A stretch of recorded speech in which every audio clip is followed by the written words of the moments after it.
Sakrifica që nuk shihet. Era e ftohtë e mëngjesit përplasej në fytyrën e Elirës, ndërsa ajo mbyllte derën e vogël të apartamentit të saj të vjetër. Ishte ende errësirë. Qyteti nuk ishte zgjuar plotësisht, por për të, dita kishte nisur prej kohësh. Ora shënonte 04:30. Ajo mbante në dorë një çantë të vjetër, të mbushur me ushqim të thjeshtë dhe një shishe ujë. Në shtëpi, dy fëmijët e saj flinin ende Ardi, 10 vjeç, dhe Sara, vetëm 6. Ajo ndaloi për një moment pranë derës së tyre, e hapi lehtë dhe i pa. Të dy ishin të mbështjellë në një batanie të hollë, të qetë, të pafajshëm, të pavetëdijshëm për luftën që nëna e tyre bënte çdo ditë për ta. Do ju jap gjithçka, edhe nëse më kushton jetën time, përshpëriti ajo, dhe u largua në heshtje. Jeta që nuk fal. Elira punonte 3 punë.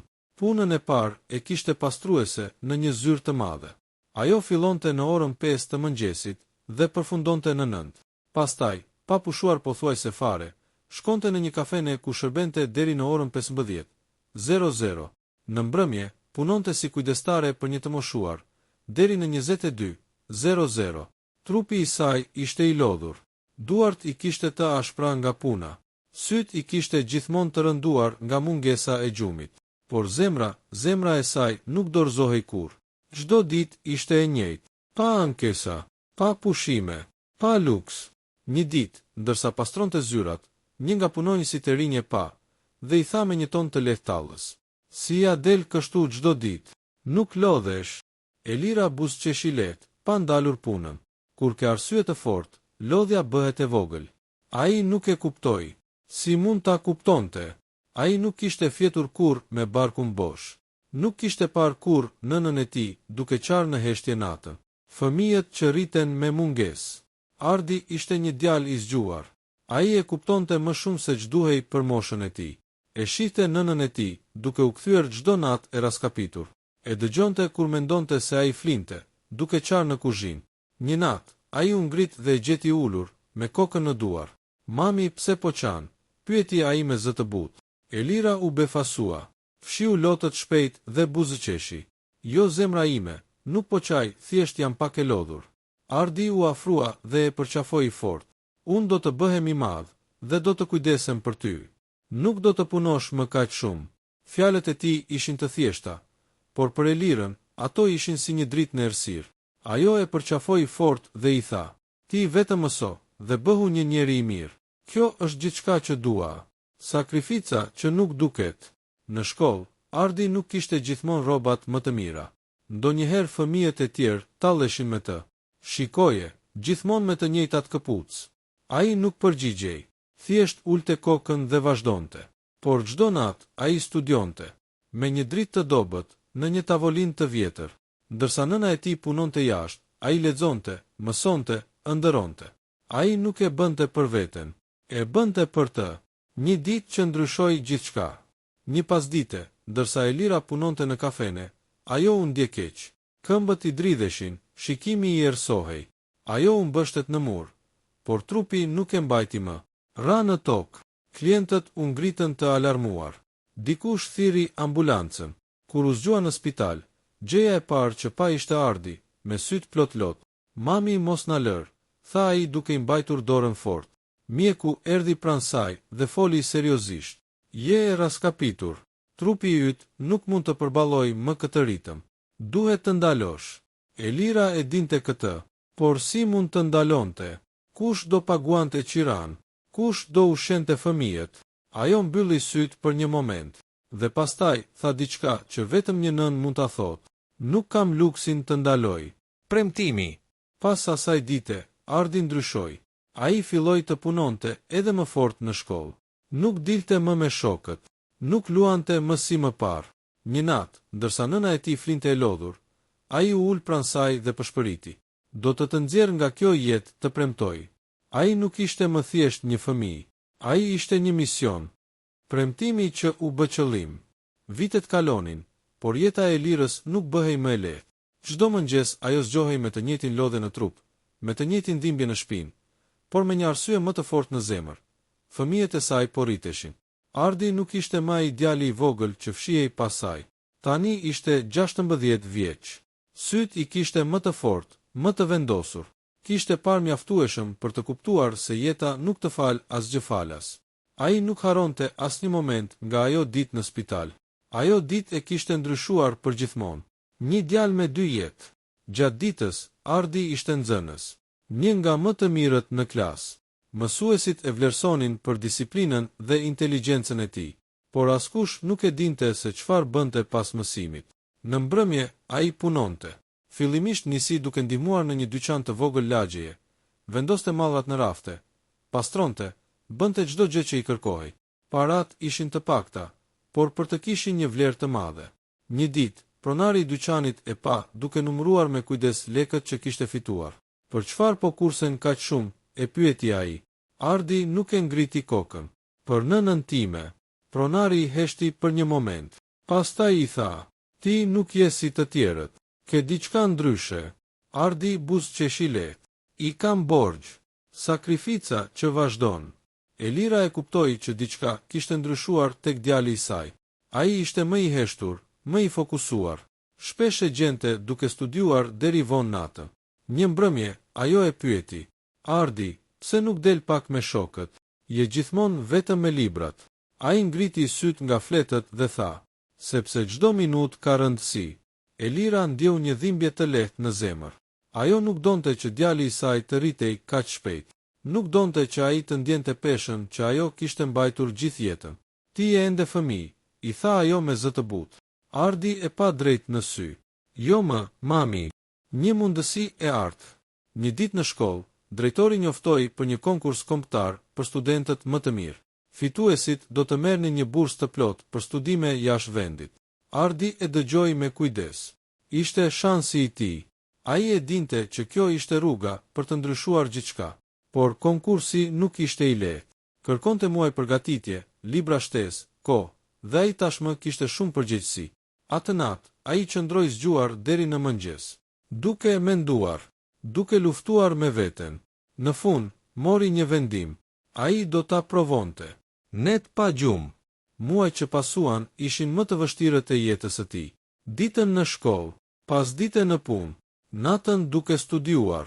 Ai flinte vetëm 3-4 orë në natë. Shpesh syt i mbylleshin mbi libra. Shpesh duart i dridheshin nga lodhja. Por çdo herë që ndjehej i dorëzuar, mendonte për nënën e tij. E imagjinonte duke punuar, duke u raskapitur, dhe kjo i jepte forcë. Një natë, Sara hyri në dhomën e tij. Ardi, pse nuk fle? E pyeti ajo me zë të përgjumur. Ai buzëqeshi dhe i ledhatoi flokët, sepse dikush duhet të ndryshojë historinë tonë. Dita e provimit. Më në fund, erdhi dita e konkursit. Salla ishte e mbushur me nxënës nga gjithë vendi, të gjithë të zgjuar, të përgatitur. Ardi ndjeu një moment pasigurie. Po sikur të mos mjaftoi, mendoi, por pastaj kujtoi një gjë. Ai nuk kishte ardhur deri këtu për të dështuar. Ai kishte ardhur për të fituar. Rezultati. Javë më vonë, rezultatet u shpallën. Shkolla ishte në zhurmë. Nxënësit flisnin, qeshnin, prisnin. Ardi qëndronte në heshtje. Drejtori doli me një listë në dorë. Fituesi i bursës këtë vit është. Një moment që dukej si përjetësi. Ardi. Heshtje. Pastaj duartrokitje. Por Ardi nuk dëgjoi asgjë tjetër. Vetëm një mendim i kaloi në mendje. E bëra për ty, mami. Lotët e një nëne. Kur i tregoi Elirës lajmin, ajo nuk foli me njëherë. Vetëm e pa. Pastaj filloi të qante. Jo nga dhimbja, por nga krenaria. Ti e bëre atë që unë nuk munda kur, tha ajo me zë të dridhur. Ardi i mori duart në duart e tij. Jo, unë po vazhdoj atë që ti nise. Një ndarje e vështirë, por suksesi kishte edhe një çmim. Ardi duhej të largohej jashtë vendit për studime. Nata para nisjes ishte e rëndë. Elira përgatiste valixhen me duar që i dridheshin. Mos haro kush je, i tha ajo. Ardi e përqafoi fort. Jam djali yt. Kjo nuk ndryshon kurrë. Ai u largua, por premtimi i tij mbeti. Dhe kjo ishte vetëm fillimi.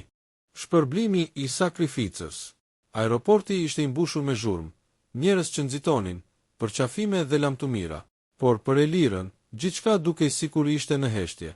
Ajo qëndronte përballë Ardit, duke e parë sikur po përpiqej të mbante mend çdo detaj të fytyrës së tij. Ha rregullisht, I tha ajo për herë të tretë. Ardi buzëqeshi lehtë. Po mami, mos haro të vishësh trash. Po mami, dhe mos haro që të jem njeri I mirë, e ndërpreu ai butë, duke e përqafuar fort. Ajo nuk donte ta lëshonte, por e bëri, sepse e dinte, kjo ishte rruga që ajo vetë kishte ndërtuar me sakrificën e saj. Fillimi I një jete të re. Jeta jashtë vendit nuk ishte e lehtë për Ardin.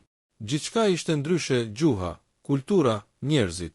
Ai nuk kishte më komoditetin e shtëpisë së vogël, as ngrohtësinë e zërit të nënës që e zgjonte çdo mëngjes. Por kishte një gjë që nuk ndryshoi: vendosmërinë. Ai studionte pa pushim. Ishte gjithmonë I pari në klasë, gjithmonë një hap përpara të tjerëve. Profesorët filluan ta vërenin. Një prej tyre I tha një ditë: "Ti nuk je këtu rastësisht. Ke një qëllim më të madh." Ardi mendoi për nënën e tij. "Po," tha me zë të qetë. "E di." Netët e vetmis. Por kishte edhe net të vështira. Net kur ndjehej I vetëm. Net kur hapte telefonin dhe shihte një foto të vjetër të nënës dhe Sarës, dhe syt I mbusheshin me lot. Një natë ai telefonoi. "Mami," tha me zë të ulët. "Ardi, si e zemra ime." Zëri I saj ishte I lodhur, por plot dashuri. "Jam mirë, thjesht më mungoni." Elira heshti për një moment. "Edhe ti na mungon, por mos haro pse je atje." Ai mbylli syt. Nuk e harroi. Hapi I madh. Vitet kaluan shpejt. Ardi u diplomua me rezultate të shkëlqyera. U punësua në një kompani të madhe ndërkombëtare. Filloi nga poshtë, por u ngjit shpejt, sepse ai nuk punonte vetëm për sukses. Ai punonte për një premtim. Një ditë, pas shumë vitesh pune të palodhur, ai u thirr në një takim të rëndësishëm. "Ne duam që ti të marrësh një pozicion drejtues," I thanë. Ai heshti për një moment. Pastaj mendoi për netët pa gjumë, për nënën e tij që pastronte zyra në 5 të mëngjesit, për ditën kur ajo ra në tokë nga lodhja, dhe tha: "E pranoj." Disa muaj më vonë, Ardi u kthye në shtëpi, por këtë herë jo si djali që u largua me një valixhe të vogël. Ai u kthye si një burr I suksesshëm.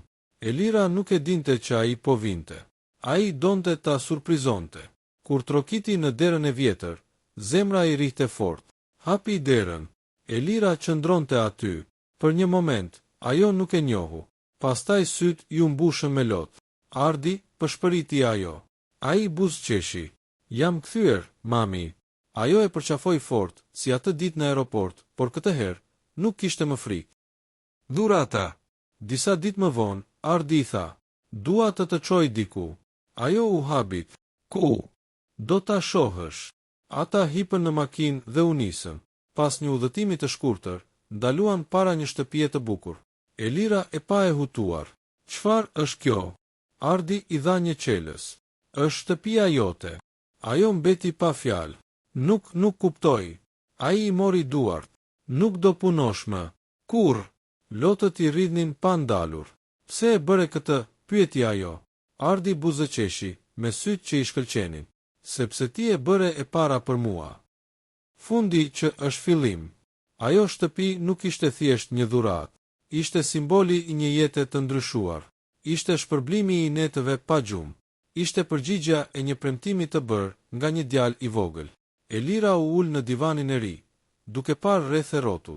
Për herë të parë në shumë vite, ajo nuk ndjente lodhje, vetëm paqe. Mesazhi: jeta nuk është gjithmonë e drejtë, por sakrifica nuk humbet kurrë. Ndoshta nuk shpërblehet me një herë, ndoshta nuk shihet nga të gjithë, por një ditë, ajo kthehet, dhe kur kthehet, ndryshon gjithçka.